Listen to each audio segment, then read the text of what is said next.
Man, I love me some professional wrestling. I'm Charles Rentham with the retro review of NWA Starrcade 1985 The Gathering.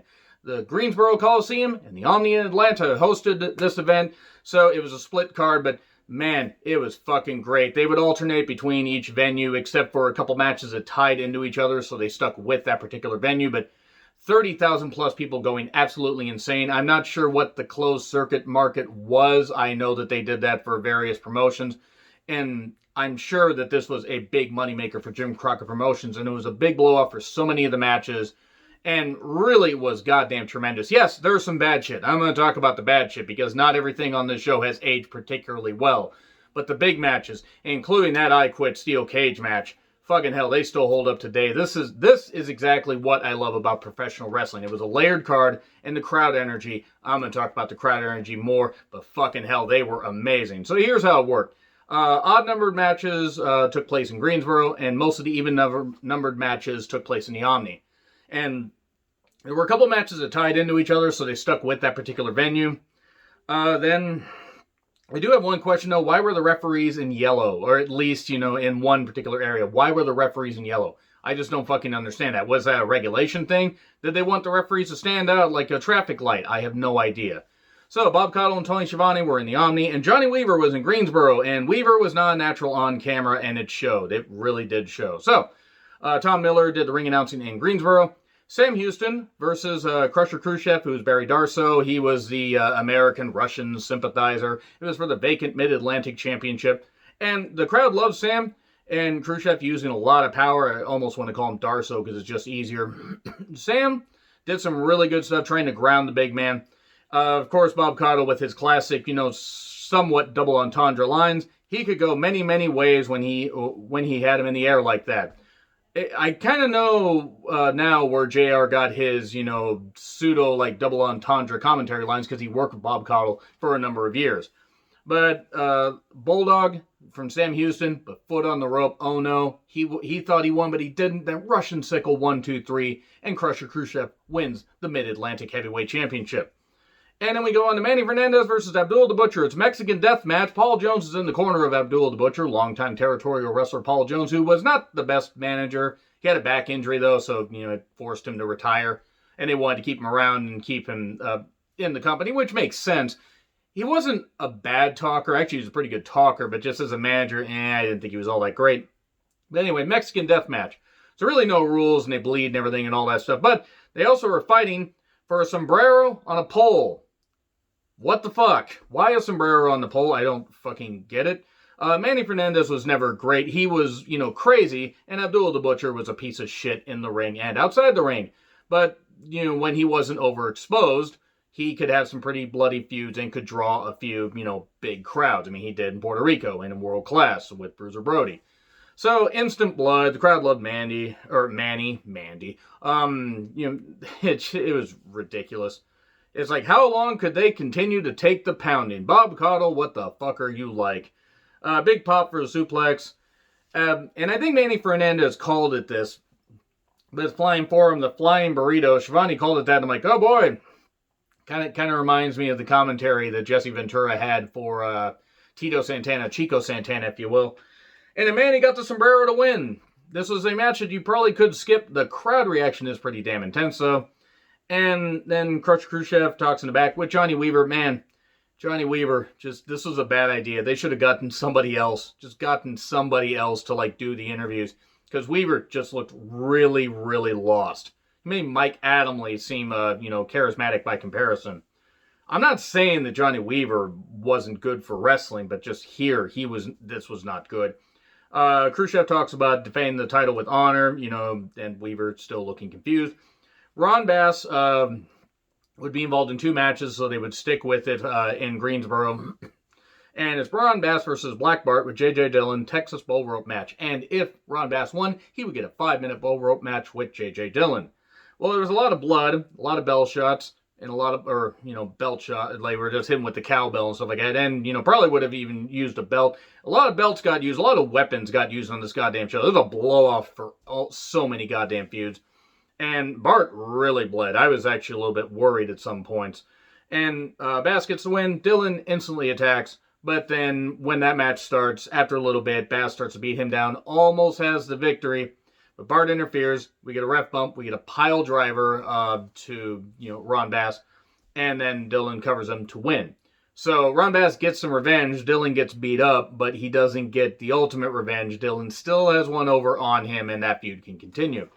Now we get Superstar Billy Graham versus the Barbarian with Paul Jones, $10,000 arm wrestling match. Oh dear, what did the Barbarian do to deserve this? Noted roid enthusiast, Superstar Billy Graham, that goddamn piece of shit, that guy, yeah, a Christian in theory. I mean, and I want to say right now that if you are a religious person, I am not knocking you. He is a fake Christian. He definitely is. He is one of those that wants to twist the words of a religious. However you feel, and I'm not religious, but however you feel, if you're going to twist words to justify your bigotry and your insanity and your hatred, you're just as bad as Superstar Billy Graham.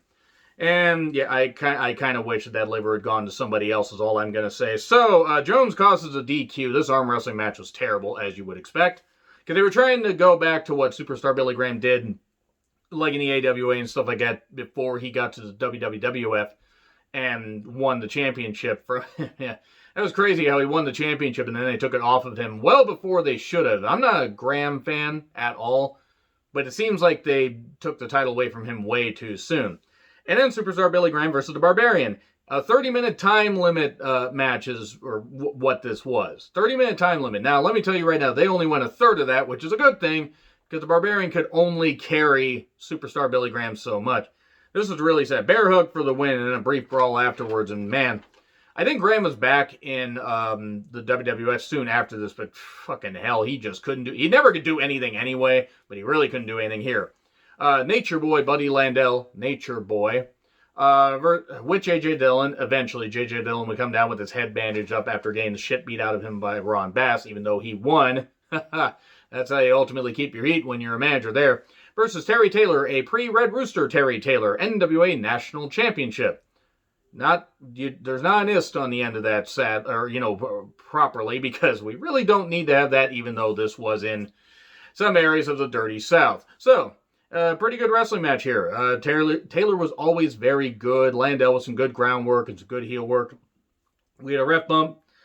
Dillon halts the superplex, and Landel falls on Taylor, 1, 2, 3, to win the NWA National Championship. And it was good stuff. Terry Taylor, by the way, involved in one of my favorite matches in Starrcade history versus Nikita Koloff at Starrcade 87, which may surprise some people. Because those two, well, Taylor was always a really good worker. Nikita was never a natural, but got it eventually. But they actually create a pretty damn good match there. In fact, I got to watch it at some point, just to celebrate, Starrcade being a Thanksgiving tradition for the first 4 years that it was around. Wait, 83, 4, 5, 6, 7, 5, okay, whatever. Math is not my strong suit. I'm Scott Steiner, except he did really good with math. Love that promo. Moving on. Arn and Ole Anderson, the Minnesota Wrecking Crew versus Wahoo McDaniel and Billy Jack Haynes, who were the U.S. Tag Team Champions. But Arn and Ole were defending the National Tag Team Champions. No ist on the end of that either.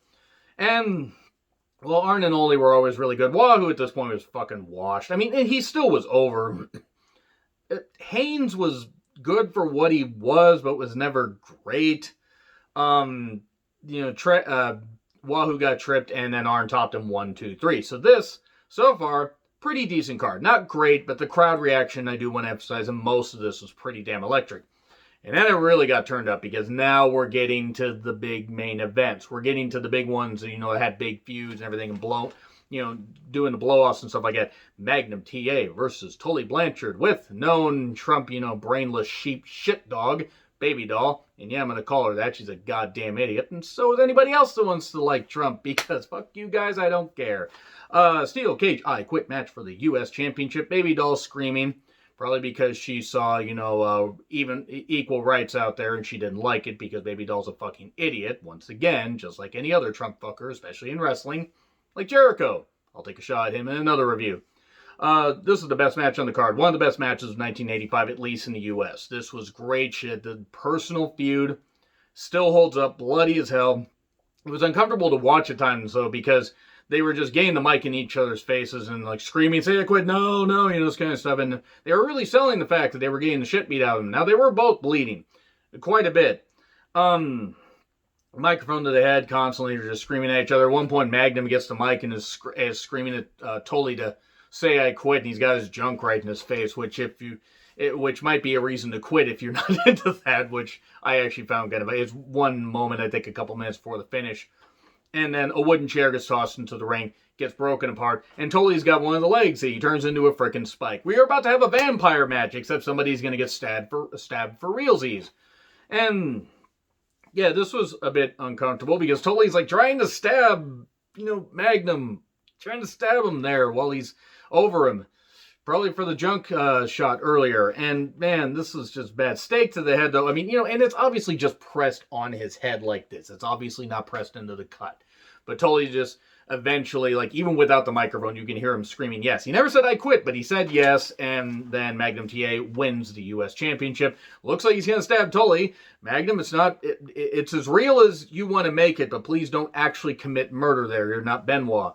And Magnum wins the U.S. Championship, and it was really good. I encourage you guys to check out this match. It is fucking fabulous. And then we had Jimmy Valiant and Miss Atlanta Lively, who was Ron Garvin in drag. I gotta say this much. Ron Garvin, for as great as he is, and I mean, he was great even in this gimmick. I don't understand how the fuck he did this match in heels. And they were heel boots. They were high heel boots, and I'd say 4 inches at least. This was something else. That's some pretty good talent right there. And Big Mama, I don't know what Big Mama was or what she was supposed to be, but I could have done without seeing. When I couldn't decide what was, bigger and more inflated, her chest or her afro.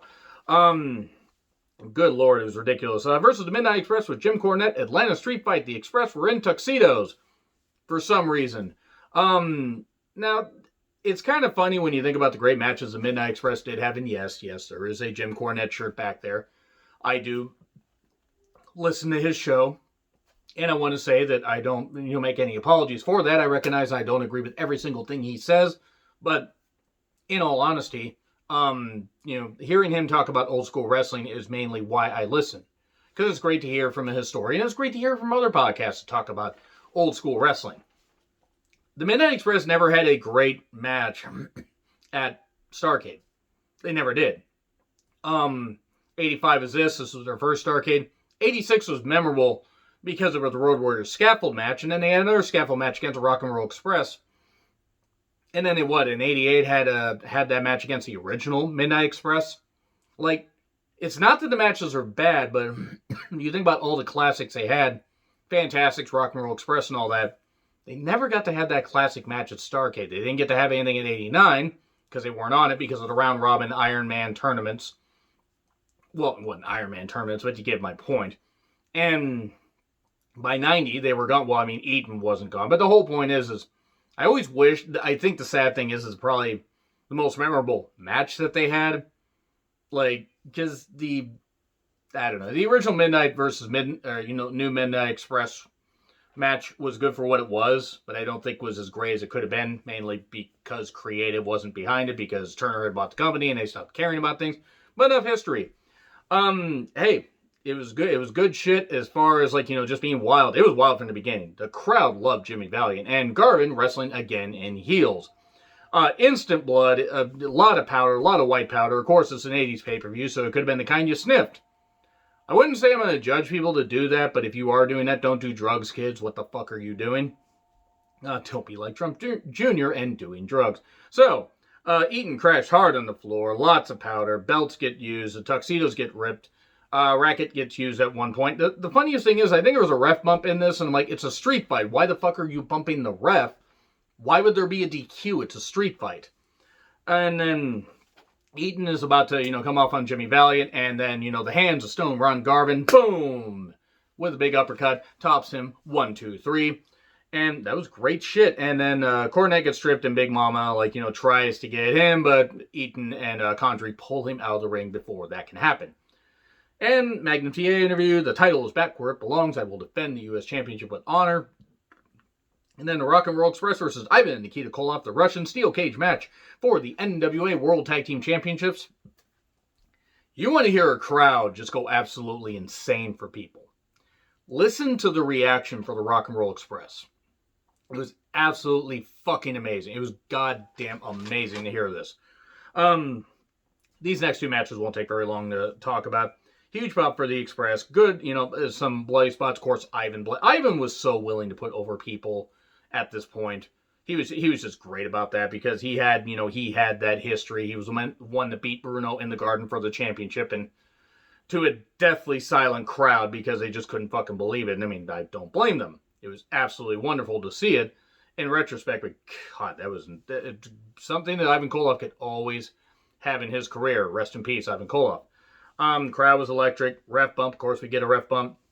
And then Robert Gibson gets backdropped, and then Ricky Morton rolls up Ivan Koloff. 1, 2, 3. The fucking reaction, the crowd exploded. It was literally like the roof was gonna just pieces of the roof are just gonna fly everywhere and land miles away. It was insane. And then afterwards, the Russians got a little bit of their heel heat back by beating up Robert Gibson, or Robert Gibson. Yeah, by beating up Robert Gibson. I don't know why I got confused right there. Beating him up with a chain to kind of continue the fact that this feud was going to happen. It happened like on syndicated TV. And then they were eventually going to have the Midnight Express beat the Rock and Roll Express on the Superstars of the Superstation special, I think in February of 1986. So the Rock and Roll Express got their big win, but they didn't have the championships long. They didn't need them, though. The crowd reaction was insane. Dusty Rhodes versus Ric Flair NWA title match. Big fight feel much better than their encounter the year before, which was stopped due to Dusty bleeding so much. They always had great matches. There was some idiot just kept woo, woo, woo. It was just, I don't know why. Great submission work, heavy chops. Went outside. We get a ref bump. Arn Anderson and Ole try to help Rick. And another ref comes in. Inside cradle, 1, 2, 3. Dusty Rhodes wins, but due to a disputed finish, Tommy Young would reverse it. Dusty would win by DQ and would have to give the title back, and then would eventually beat Ric Flair, I think, on the Great American Bash Tour in 1986.